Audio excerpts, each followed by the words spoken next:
Welcome to the Art of Quantum Healing, where we speak about trauma, mental health and healing. I am your host, Lisa Nadler, and I'm thrilled to have you come into my energetic field. In this podcast, I will be sharing my own personal experiences to guide, teach, and help pave the way. We'll also be welcoming so many other divine souls who have overcome trauma and found happiness, health, wealth, and next level abundance through mind, body, and soul connection. My mission is to help women high vibe and thrive with inner peace, passion, and purpose. So welcome to another episode of the Art of Quantum Healing. I have a very dear close friend of mine on this beautiful episode, so it's a very special one for me. And the beautiful Lilly is joining us, and she's going to be going deep on childhood trauma, core wounds, and really telling you why it's important for you to meet one's needs. I'm so excited to have you here, Kris. Welcome. Me too. I'm so excited. I don't get to have you. Kris actually lived with me for probably about 6 months, and it was such a beautiful, special time. She looked after me, and it was such a sacred bond. It was really beautiful. So now when I get to see her in person, I get so excited on the screen. So I'm just going to tell you a little bit about Kris. Kris was born in Sydney, Australia in the 70s. Oh, you're a 70s baby. You young little I am. She's a student and ambassador for the healing arts, currently designer of soulful and conscious wearable art, practicing tarot reading. And I definitely want to put your link for your new clothing line in the system after this. Kris is a survivor of childhood trauma, physical, emotional, and mental. She's also adult trauma. Kris is both recovering and thriving from complex PTSD, addiction, and anxiety, just to name a few. I love this line. Kris is on a mission to live in a trauma-informed world. I love that. Welcome, gorgeous sister. Oh, thank you, my darling. I am so honored and so excited, as I was saying, and a little nervous to be here.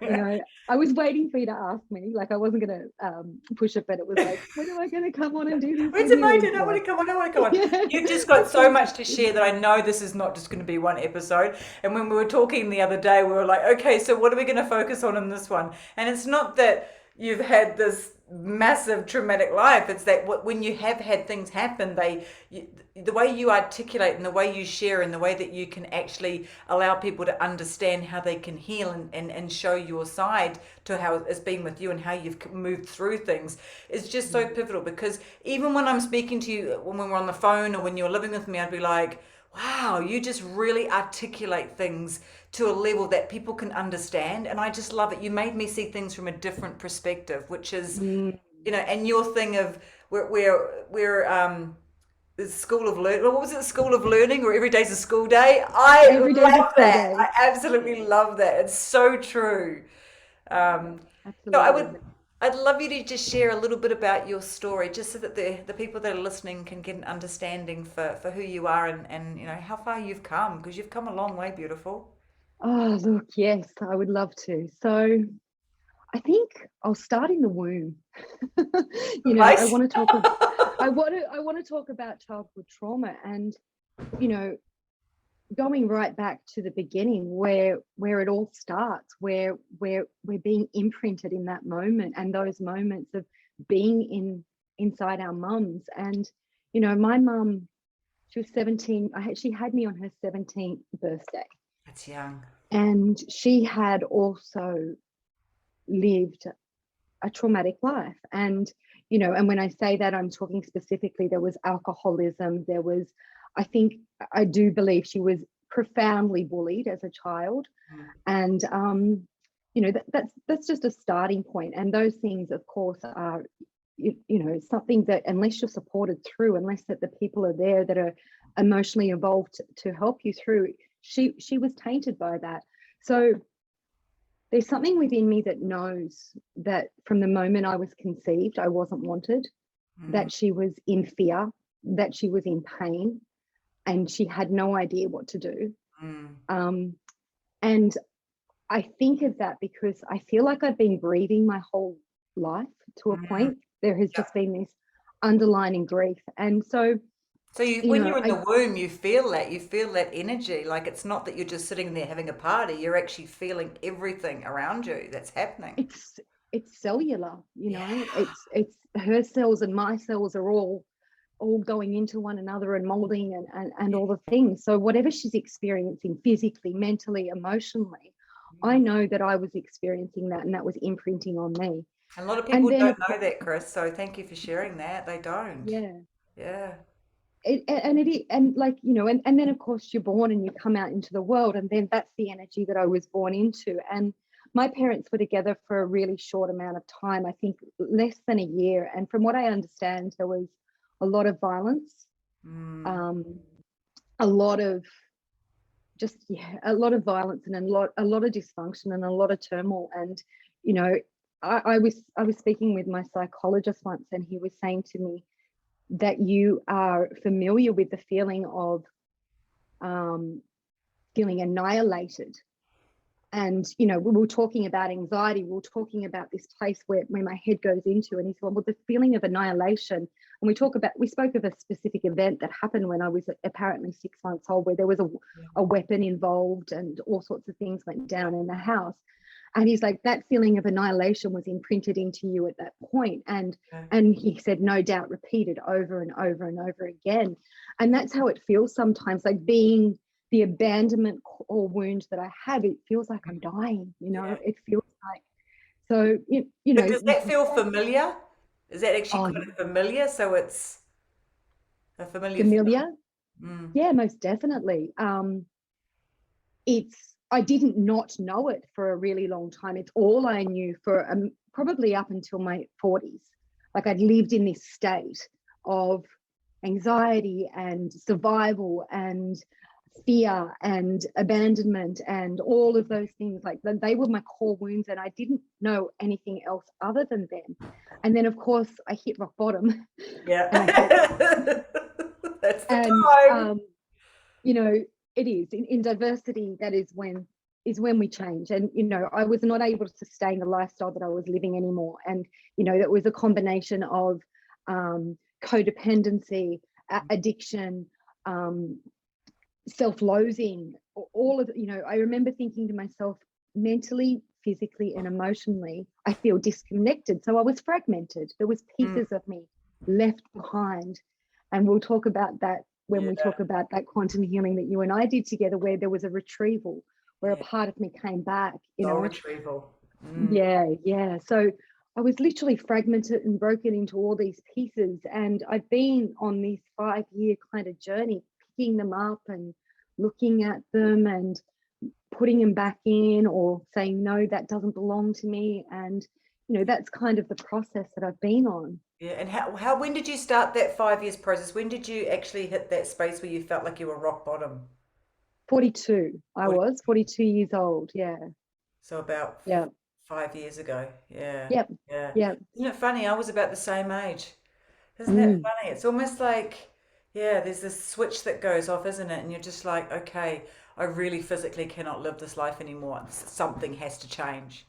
And did you hit Which the part of that you hit rock bottom to the part that you were suicidal? Like it most was, definitely. you couldn't live, you couldn't physically live in your head anymore. And it's actually, for me, I know for me, I'm not too sure for you, but it wasn't living in my body. It was living in what was the chaos that was going on in my head. It was just fucking Mm-hmm. crazy. I couldn't make any Mm-hmm. right or rhyme of it, and I couldn't articulate it, I couldn't understand it, and I didn't even know who I was. Is that the same sort of thing that you had going on? Oh yeah, rock Yeah, rock bottom was severe and hard. Like I ended up hospitalized yeah. for mental and addiction Mm. treatment. I also ended up at that point having a hysterectomy. Like the pain, the agony, the what was going on in my body was just manifesting in so many different ways. And I knew that at the time when I actually had my hysterectomy, that this was something I'd been holding in my womb space, so much pain, so much trauma, and Yeah, it didn't know where to go, and it wasn't seen to, and it had to come out. yeah. It showed up in that way. So yeah, like that point in my life, it's very surreal. It was I was so disconnected. I was suicidal. I had suicidal ideations, and but I'm so grateful. I mean, we hit rock bottom, and what's there? The rock. You can only but go is up. Exactly. So yeah, that the journey started, and it was agonizing. It was messy. It was repetitive. It was insane. So, but go, please. I was going to say repetitive. Now, not many people say that, because a lot of people, they come on and they go, oh yeah, and I healed and I went through this and now I'm this. And I think they don't realize that you've got to keep going in and because you talk a lot about the core wounds and the shadows and the side effects that come from them. And we had that conversation the other day. It was like the core wounds, it's the side effects from those core wounds. And most people think, and that scenario of the onion, the peeling off the layers, it's absolutely true. But there's not just one fucking onion. There's 2, there's 3, there's 4, there's 5, and these onions are actually all connected to the same family, if you know what I mean. So it's I love that you said that, because a lot of people don't say, I just keep going in and keep going in and keep going in, and that's where you find the secret sauce, isn't it? The core stuff. It is, and I think, like, for me, it was like a destination consciousness of, okay, if I do these things, and I'd go to a retreat, or I'd seek therapy, or I'd try plant medicine. I've done that now, so aren't I better? Is different? Like, I've done what I'm supposed to do. Yeah. Where's the magic pill? And now I have a completely different point of view on that, and I don't have destination consciousness. I have every single day that I wake up, I need to tend to my emotional garden, my physical garden, my spiritual garden, and that is a long life commitment that I've now made. Instead of kind of experiencing these certain healing events and modalities that gave me, I definitely received healing in them, but I also received like this temporary high. So I would then think, oh, I'm all good, and go on with the things, and then start to go back into the habits and there's the rinse repeat, so but I'm new to this, I was new to this, and I was also true to this, so I just I kept going, and I encountered you along the way, and we have experienced some amazing things together, like we've had a ride, baby. We really did. It was great. So yeah, I mean, one of the things that I kind of learned was, and we said that about, as a human being, what is our basic needs? And for me, the way I define it is belonging and purpose. For a long time, I never felt I belonged anywhere, and I didn't really have purpose other than trying to make being the people pleaser and trying to make everybody else happy and doing the things that I think I should be doing because that's what society wants. And then, but to go a little bit further into that, like the developmental needs, which is a model that is used by Pia Mellody, like the essential things, like knowing that we're valued as human beings, having that nurtured from the moment that you were conceived, from the moment that you were brought into this world. Either of those. No, I did not. That sets the scene, doesn't it? And that's where our self-esteem comes from, and and it's worthiness. One of my core wounds is I am not enough. Yeah. And so, and then most people and then like that. Yeah. And when it's done in a dysfunctional way, that being valued, it's either your self-esteem is so high that you're better than, or you're at the other end where you're not good enough, so less than.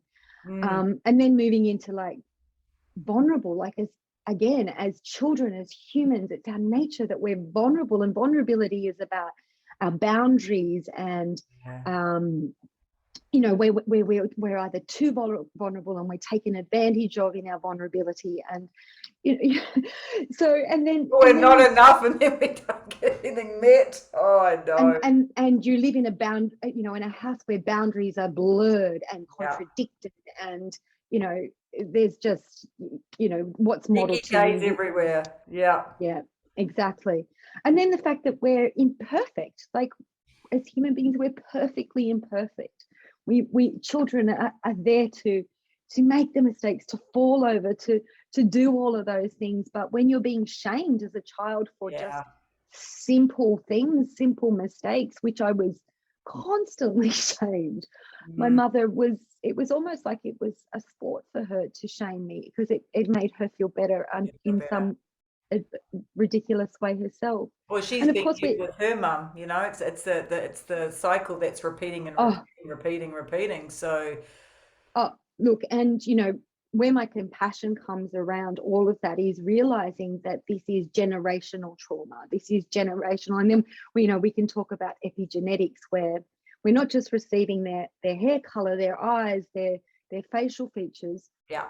We're genetically receiving, and they say it's up to 7 generations of that they're at right now, of understanding of where Before and after. a trauma their trauma that's occurred 7 generations ago can be retrieved and brought back up through it can sit dormant as well, but like anything. Absolutely. Yeah. You still got it in your cell, you still got it in your DNA. And the thing is that and this is what I love, is that, the fact that when you start doing this work and when you start doing this real quantum healing, and when you start really going into the DNA structure in your cells, especially with like light language and stuff like that, you start breaking, with any sort of healing, when you're removing and you're retraining, and you stop breaking the patterns, and it actually heals 7 generations after and 7 generations before. So you're actually, and we sign that soul contract when we come down, and I sometimes go, what the fuck was I thinking in this lifetime? This has been a real interesting one, but we're here to do that. We're here to break the cycles, and that's why I'm always say you are never given more than you can handle, because what we're doing right now is the work that has to be done for our future children, our future generations.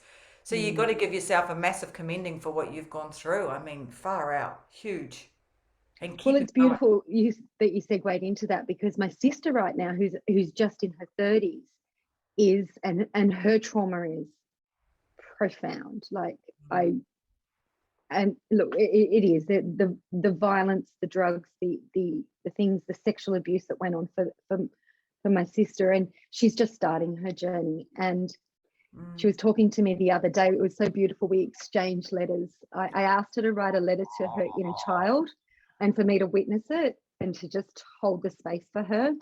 Something that was very foreign to her, but she did. It was so beautiful. And then I did the same. I wrote a letter to my inner child, and that was just she's watched me go through this for the last 5 years, and she said, like, I watched you, I listened to you, I received the information, you planted a shitload of seeds, but I wasn't integrating it. Yeah. And she's ready to integrate now. You've got to be ready. You've really got to be. Has she hit her rock bottom? And not that, if you're listening to it, it's not that you have to hit rock bottom to start your healing journey. It's just like some of us, like Kris and I, we just, our pathway was, this is how it was for us to start our healing journey.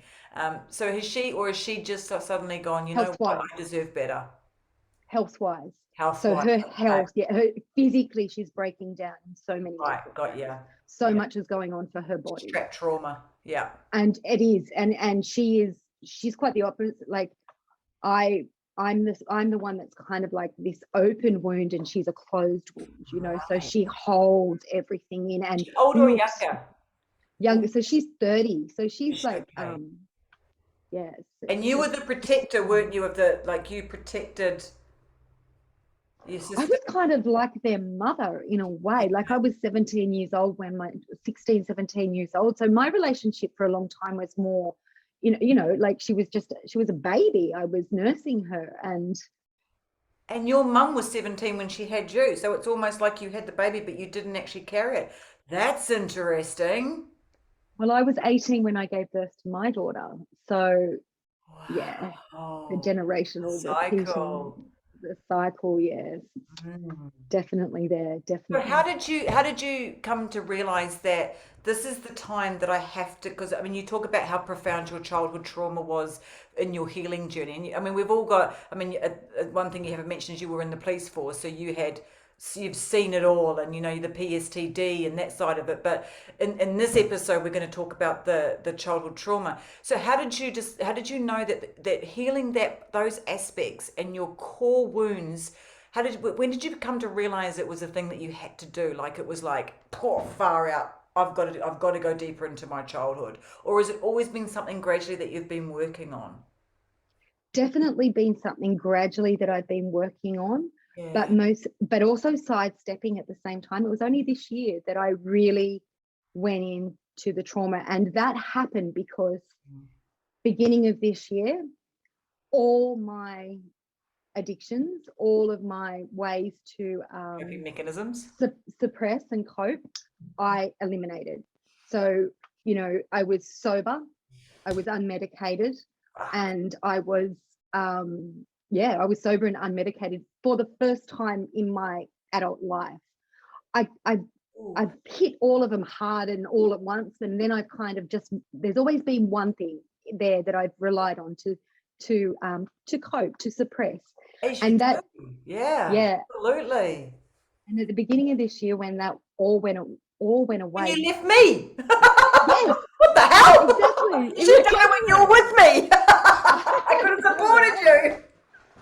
Wow, I congratulate you. That's huge. Woo. It was huge, but you know what happened? I felt things in my body. I had anxiety, and I felt things on a somatic level that I'd never felt before. Mm-hmm. So when you're driving along and you kind of look down and then you look up and you're kind of almost running into something, and you get that surge of adrenaline, and you feel the tingles in your fingers and through your legs, like adrenaline. Basically, Yeah. I was like that all the time. I was just walking up the street to go to the shops, and adrenaline and tingles were running through my body. I felt like I was shaking. Ooh. What was going on? Trauma was there. Trauma was still in there, and it hadn't come through completely. It had a You'd preview. been squashing it. You'd been avoiding it. You hadn't been looking at it, and now you had to look at it. Yeah, yeah. It was big. So there was a lot of work done in March around that specifically and somatically and other ways, and it was so beautiful, because what happens now for me is whenever I feel those sensations in my body, whether it's just the drop in the solar plexus, the heart starts to race. So anxiety and emotion, really strong emotion, which is attached to something that's happening, which I've either told myself a narrative or a story of fear, or somebody is being perceived at coming at me. What happens now is that I actually sit with it and feel it and talk to it and say, I'm here. I'm not going anywhere. I'm not going to turn on the television. I'm not going to ring a friend. I'm not going to eat something. I'm not going to drink something. I'm not going to do any of the things that I would normally do to not feel the feelings that are coming up for me. Present with it. Yeah, I'm present with it, and I don't abandon it. Like which is what you had when you were first born in the womb. You're abandoned, so you're actually doing that to your feelings. Wow, that's a huge transformational shift. Holy shit. Yeah. Now I'm feeling the truth bumps all over my body. Because that's what we do. I know I do. Everybody does it. You have certain things that, happen and you don't want to look at them. For me, it was my sexual. Mine was definitely my sexual. For you, it was the childhood trauma. And I didn't want to look at it, and I didn't want to look at it at all. And I used to have, I'd get drunk before I went to bed because, my partners would know I don't want sex. I can't have sex when I'm drunk. And so I would deliberately get drunk, or I'd, have a sleeping tablet or something like that to numb. So it's really interesting when you sit there and you observe it and you look at it. And then what? So when you did that process, when you sat with that moment, when you sat with what was coming up, tell us what happened. Something that kind of pissed me off in a way, because it was like I felt it disperse. I felt it be alchemized. It just wanted to be felt. And I haven't felt that feeling since. I haven't had the thought that was associated with that feeling. I can't even tell you. So it just literally moved through me. It was that easy. So it's Damn it! See, we think it needs to be hard. So you were really in tuned in the moment with your body, with what was happening, and you just witnessed it. So that's when you take all that knowledge and you turn it into fucking wisdom. Right there. feelings just want to be felt, and no one can feel my feelings for me. I've tried to get people to feel my feelings for me. It doesn't work. Just saying. Damn You make me protection. feel better. Yeah, you're responsible for how I feel right now. Oh, You she's should make me victim feel right better. now. No. Oh my Sorry. God, and the minute you alchemize it, it doesn't have the emotional attach, it doesn't have the charge, it doesn't have the feeling within your body. It just wants to be seen, heard, and released. A lot of times you don't even know what it's about. No, exactly. And that's what that particular day where it first happened. I was sitting outside of my balcony and I had a historical memory story narrative come up, and it was scarcity, fear, abandonment kind of stuff. I can't remember the details specifically, but like I said, I felt that drop in my solar plexus. I felt it in my body, and it was like, okay, I'm just going to be with you. I'm just going to stay here. And I literally had a conversation with it and asked it what it needed, and all of the it was a beautiful reparenting experience of, what do you need right now? What do you want? And again, like I always used to tell the story of, I've been abandoned. I know abandonment. The person who abandoned me most in this world was myself. Because we start living and doing exactly what happens to us. Mm-hmm. The minute we witness it, the minute we're present with ourselves, the minute that we can actually be one and we can actually allow whatever needs to flow through, it's such a freaking game changer. Instead of, and a lot of people actually keep themselves so busy, they keep go. That was one of my addictions, was to keep go, keep busy, so I didn't have to feel, didn't have to see, didn't have to look. We just build this really busy lifestyle. And I think this is one thing with what's happening at the moment, is that people are being put into areas that they're seeing their stuff, which is causing a lot of mental illness because people don't know how to process stuff. So the fact that you just shared that is huge for people. It's huge. And trauma is a theme right now, and it's on our planet right now. We're going through an awakening and a process, and collectively it's all coming up to be seen. Absolutely. which is really beautiful, really messy. It's like collectively we're going through the dark night of the soul now, and you hear trauma, the word being used, and I think I said to you the other day, I needed to define what trauma was for myself. And it's anything that's less than nurturing is one element of it for me. And and that starts with just some simple situation that can happen. Again, I'll go back to childhood, where you run up to mum and you're proud of a painting that you've done, and she's had a terrible day, and she's just like, get away from me, I'm not interested, and you contract, your little heart and your little soul is contracting in that moment to right through to things that you don't even want to speak about in terms of what trauma. So, it goes from here to here and everything and anything in between, but it's anything that's less than nurturing. And then the second element to that is, for me, is that I'm realistic. Like, I'm going to go through this world, this planet, this life, and experience trauma. We all are. The loss of a relative. There's so many things, but what's important then is not just the actual trauma, but how are you supported? Who's holding you around that? And what is learned and alchemized and moved through you, and all of the beautiful things that go with it. Yeah, and when you learn to do it yourself, then you are always held. And it's a really big thing for me. With the work I do is the reparenting, because we have to nurture ourselves.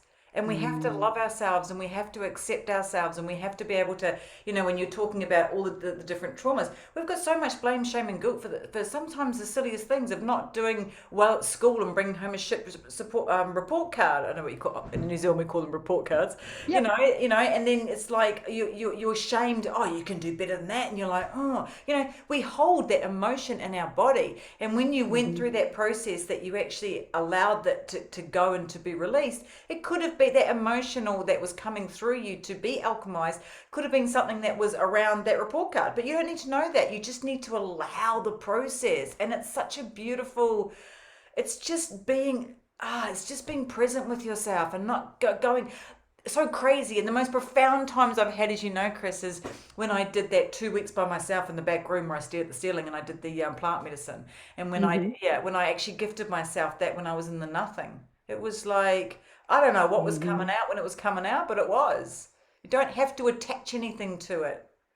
I think that's a really big thing. So, like in trying to intellectualize everything, I could intellectualize the absolute fuck out of my stuff. I could articulate it.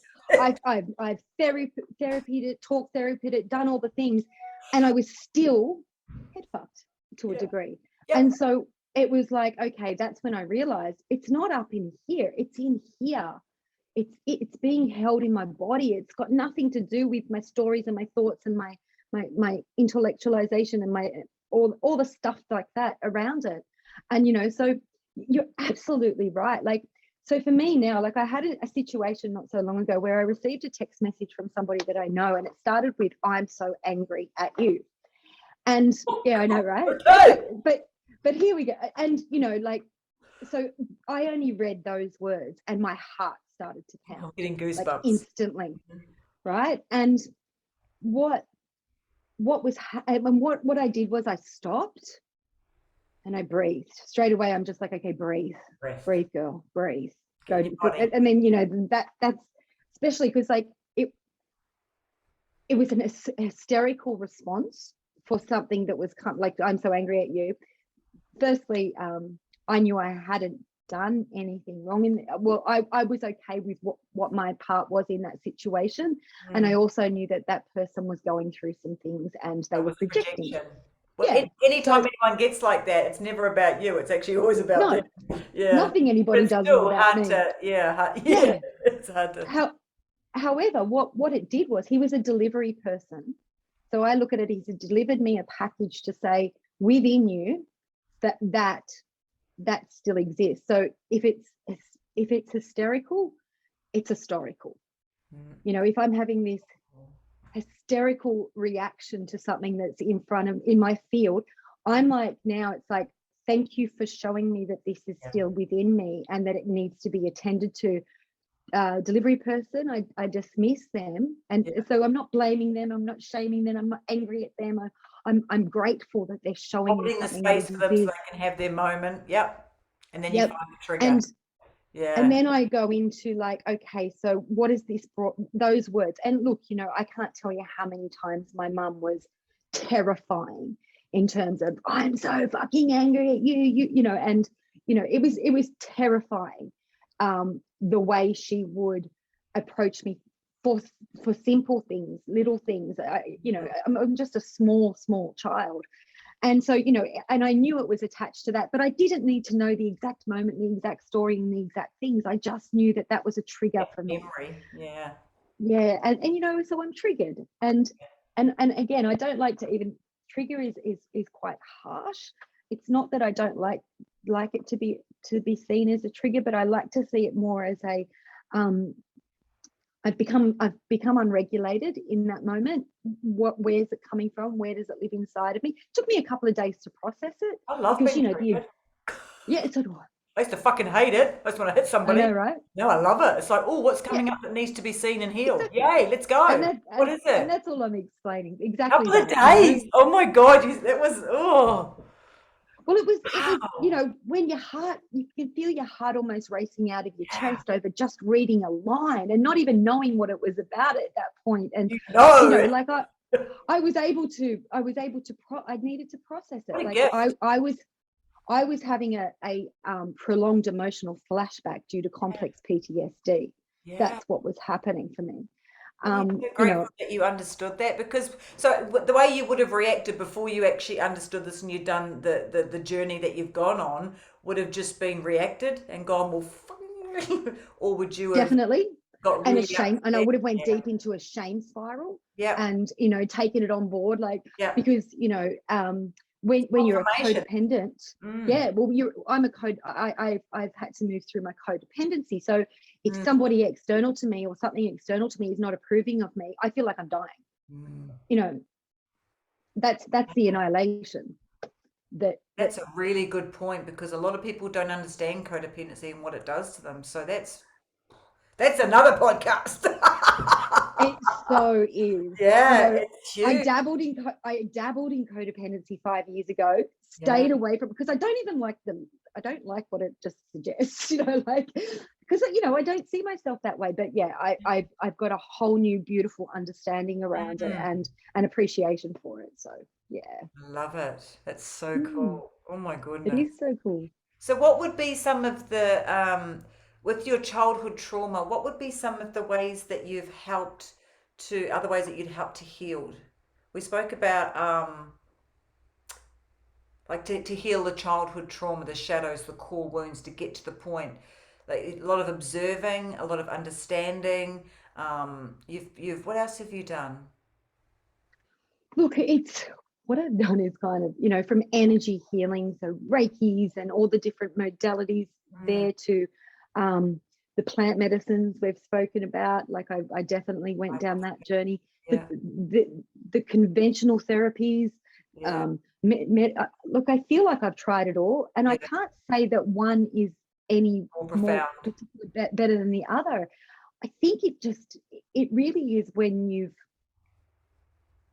just got to be willing to put yourself in those situations, and expose yourself to those things, so that you can change your perspective, so you can, I mean, look, I would love to talk about a quantum healing experience that I had with you, where you took me through a meditation and a guided, I'd say we astro traveled back to about an age 5 for me, and a scenario played out in the home that I lived in with my parents, and I'm Powerful. sure, yeah, it was so powerful. Now, there was a part of me that came back, the steps that you took me through, the way that you reparented me through that, and acknowledged what was going on for me in that moment.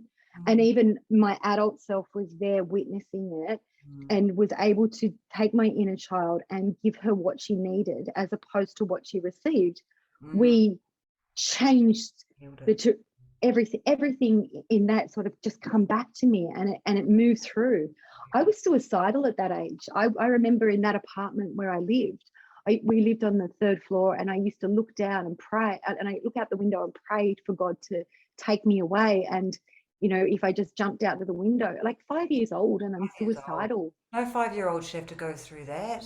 No 5-year-old should have to understand anything like that. You should be a little kid out playing and having fun. It's just soul destroying. How Interest, many lifetimes have you lived like that? yeah, I wonder.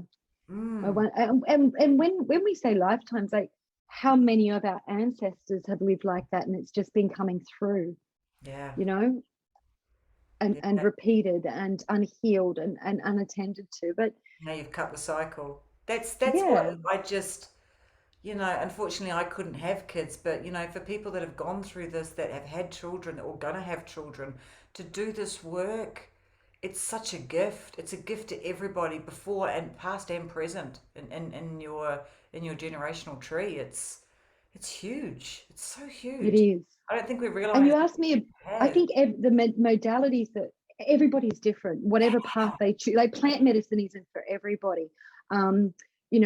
Energy healing's not for everybody. Like, some people, it comes through with yoga practices. Hmm. It, Exercise, just simple journaling. I think that everything, exactly. I think things present themselves to you at the right time. If you choose to accept it, that's the healing journey you're going to go on to. If you don't, it's not like you're going to miss out, oh, you should have done that. You never miss out in anywhere that you're supposed to be. Everything is always happening for you and with you. So, if you can then, and it's funny because I remember some of the modalities, like medicine, you mentioned plant medicine. Someone mentioned that to me when I first started my journey. I was like, oh, fuck no, I'm not doing that. Oh, good Mm, God, no, I couldn't think of mhm, anything worse. I was not ready to go into that space. And mhm, when I did do the plant medicine, it was absolutely the perfect time. And I've been trying to feel into if I'm called to do it again. And right now I'm not. So it's mhm, not that it's really a matter as well for tuning into what your needs are. And if you're ready and if it feels good, then you've got to actually move through that fear and actually do it. And if not, it'll come around again. It might come around exactly how it is, but will come out around in some way that you'll see it and go, yeah, I'm ready for that. I'm going to do that. And to really back yourself, because a lot of times we get so scared when it comes to our healing journey. But when you talked about how easy it was, and I mean, no, you've gone through a lot of things to get to where you are. but how easy it is to be in that moment and just allow it to come through and alchemize. It pisses you off, right? Like I said, it kind of did. It was like I've been doing all these things and patiently. Anyway, I'm not going to go there. I'm just going to You're just grateful. But I think to summarize what you just said, it's more about being ready to take responsibility for it, and I never wanted to do that. I didn't want to have to take responsibility for that shit, and I avoided that most of my life. And then when I finally did, it wasn't nice, it wasn't fun, it wasn't pretty, but man, it was worth it. The girl who sits in front of you, the woman that sits in front of you here today, and the little girl. Yeah, my inner child, I see her a lot these days. She's playing. You left a voice message on my phone the other day. You're like, oh, my inner child's out today. And it made me smile. It brightened my day. It was like, oh, yay. Actually, there's something that I really want to share about living with you guys for that. Oh, God, hang on. Are we going to narrate it? And I think I expressed this to you when I was there, but now in the beauty of hindsight and looking back, like, your home was the first home that I can say that I ever lived with others where I felt like it was conscious living, where there was healthy boundaries, that everybody was moving and walking and being each day with intention. And like, I remember you would say to me, come on, we need to get out of here and have some fun, or we need some space, or not just but healthy, loving boundaries were there, and I felt I belonged for the first time ever probably in my life. I'm so honored to witness that. I'm so honored to witness that. I remember you saying to me one day, oh, you actually do what you preach. I've never seen this before. I'm like, what do you mean? You have a crazy bitch who gets up 4:30 in the morning. Well, come on, like, you work with these people and you see them on the Instagrams and the things, and they're saying all the good stuff, and I live like this and it's all shiny and bullshit, pretty, but well, I don't know. You don't know what goes on behind closed doors, like the masks, the masks and things that we wear. Like, I acknowledge that because I know I've certainly put on some masks, but God, I'm pretty much hundreds of them. But this is it now. Like, there's not much. There's not much. Well, this is me. Raw and real, baby. Yeah. But, like, to see what you preached, and not preached, but what you gave and what you spoke of, and then to see that you actually lived that was really beautiful. It was so cool. Thank you. Oh, I loved having you here. Damn, those borders closing. I know, right? I know. What was it? The day that I was coming up to spend time with you at the last retreat. Yes, that's right. Yeah. The border closed. And it actually, if I can remind you, the day that you left, the day when you were driving, was when they first closed it. Yeah. Crazy. I'm supposed to be exactly where I am right Absolutely. now for a reason. And you know what? When you talk about, and that's the thing, that is when I said that everything is always happening for us, not against us. So where you are right now, the minute you got down there, you removed all your coping mechanisms. And it's not that you just lived a normal life for me, but for you, there were certain things that you had to remove. It's not like you were an alcoholic or anything like that. You know what I mean? It was just that you had to go completely pure and clear to be able to experience it. And, you had to do that. And now you've had some profound experiences since you've been there, and they've been some of the greatest experiences of your life, and they're ones that you'll remember, and they've moved you just to such, like, your aura and your purity and your oneness and your just love for yourself. I remember you listened to that couple, I can't remember their names, the Ella, and they did that. Oh yeah, Eldora, yeah, and you stood in front of the mirror, and I could feel things were coming up for you, and you told yourself that you loved yourself, and you did that daily ritual, and I could feel, like, even though you were really starting to connect with your body, I could feel your emotions come. I could feel things coming to the surface that needed to be seen. But in that moment, you were building that love, so you could see that stuff. So everything is such a deep process, and everything that we're doing, we're doing exactly what we need to do. The shadows Definitely. aren't yuck, they're part of us, and we have to really learn to do the dance with them and to embody them, to understand them, so we can actually allow them to be seen, to leave. We don't need to hide them. And you were talking about something before that I just want to touch on. You're talking about how you used to um, you know, one-on-one victimhood, exactly like me. You were always blaming everything else around you, and you were always looking for something, and the addictions and everything like that. And when we can really acknowledge that we are 100% responsible for everything that is in our life and everything that's happened to us, then Mhm. we are set free in such phenomenal ways. It's Oh, it's responsibility. We empowering. have to take response, and that's the word. Yeah. And the word blame, be lame, Oh. if you break it down, and to be lame, like think of a horse that's lame, they're disempowered, they're not in their power, so blame is just to be lame. And I don't want, I'm there to take response. I can only control what I do, and that is where my first and foremost concern is. And then what generates out of me, that has a profound effect on others as well, without even me meaning it to. Yeah. Like my sister is going through her, and it's my healing. She said to me the other day, "You're a guide for me now. Like I've You're a watched guide you for do what many, you've." Kris. You're a guide for many. It's not just Oh, your thank sister. you.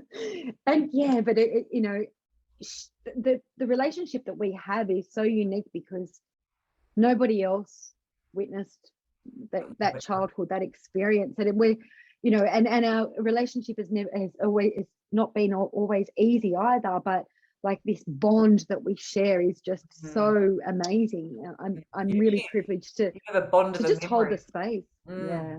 And that's the thing, that as people are watching, and this is one thing I want people to know, is that even if you're doing the smallest bit of healing, even if you're doing something different, even if you're starting a new habit, or you're just doing something so simple with telling yourself you love yourself, even you're just feeding yourself better, or you're just looking, and you spoke a lot, Kris, about basic needs. Even if you're looking about how you belong and the purpose that you're in, and even just simple eating yourself, the minute you start doing little things, it starts getting bigger and bigger and bigger, and people are always watching. And so when you're doing your healing journey, and when you're actually deciding that you actually fucking deserve to be held, to be loved, to be nurtured, to be fed, to love this body. You're a soul in a human body. When you can start to really honor what you want, people notice, and they start thinking, hang on a minute, I deserve better too.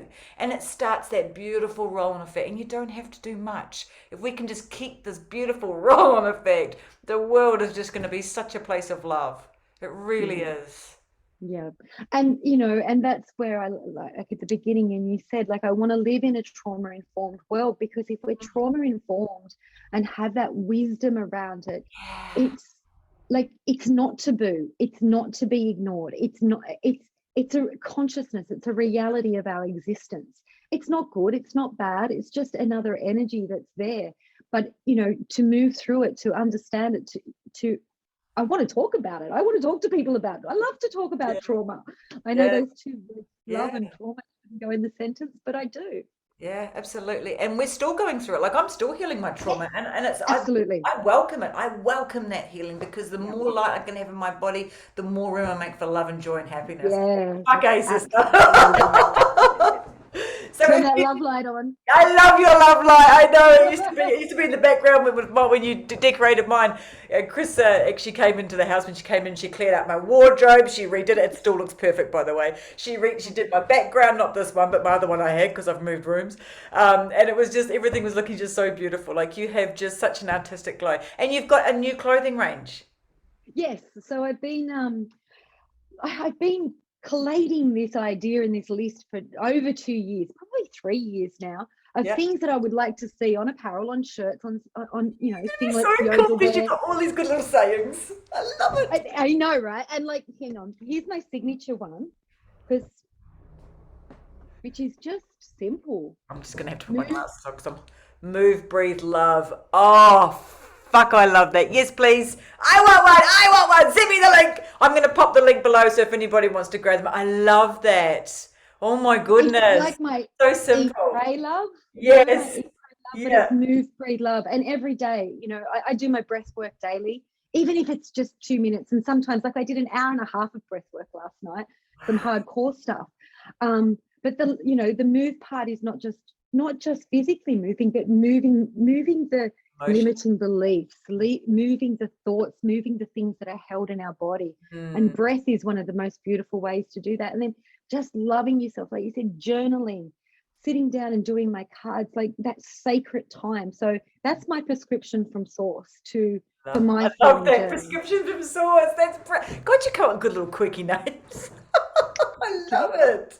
I love it. Oh, so if you could tell everybody that's listening one thing, it can be anything, it can be just anything, what would you like to say? One thing. Okay. Big question. It is. Hang on. Just It give me comes a into your moment. mind. Whatever comes into my mind. I think what you said earlier about starting with the small stuff, like it made me think of my chakras. And my root chakra is the basic needs, like to heal in a level of a way of starting with the very basics, so that you can start to actualize them, and realizing that information is not integration. There is a difference. I was well informed. I was super well informed. Was I necessarily integrating? No, I wasn't necessarily integrating. So yeah, I think it's like, start with the small stuff, just show up.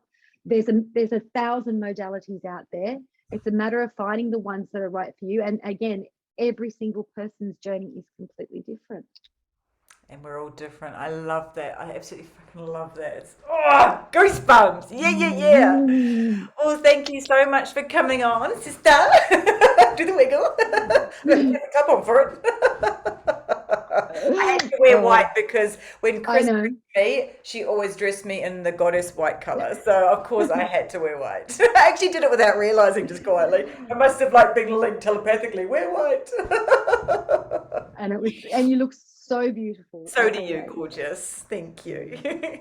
Well, thank you for so much for coming on and sharing your wisdom and sharing your story, and delving deep into the childhood trauma aspect. And I got nuggets, so you can just imagine everybody else will be just going, oh, okay. And you simplified things. It's really nice for people to hear the simplicity of. So sometimes we try to look at such a big broad when it doesn't need to be.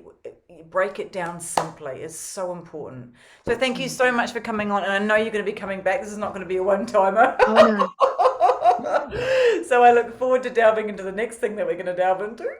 Exciting. Oh, and thank you for holding this space for people, for all of us, and for having me here. I am profoundly honored. Always. I'm honored to have you, gorgeous. I'm honored to have you in my life. I'm very grateful for you. So thank you so much for listening to this session of The Art of Quantum Healing, and we will be back with another one very, very soon. Mwah. Bye. Bye now.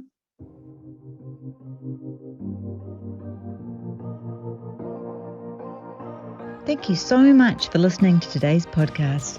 Make sure to check out all the show notes of today's episode on my website by clicking on the link in the description. Also, make sure to join my newsletter to receive a free guided meditation to help you feel grounded throughout your day. Finally, make sure to subscribe to my channel and help us grow the community by sharing it with your friends. I am your host, Lisa Nadler, and this is The Art of Quantum Healing.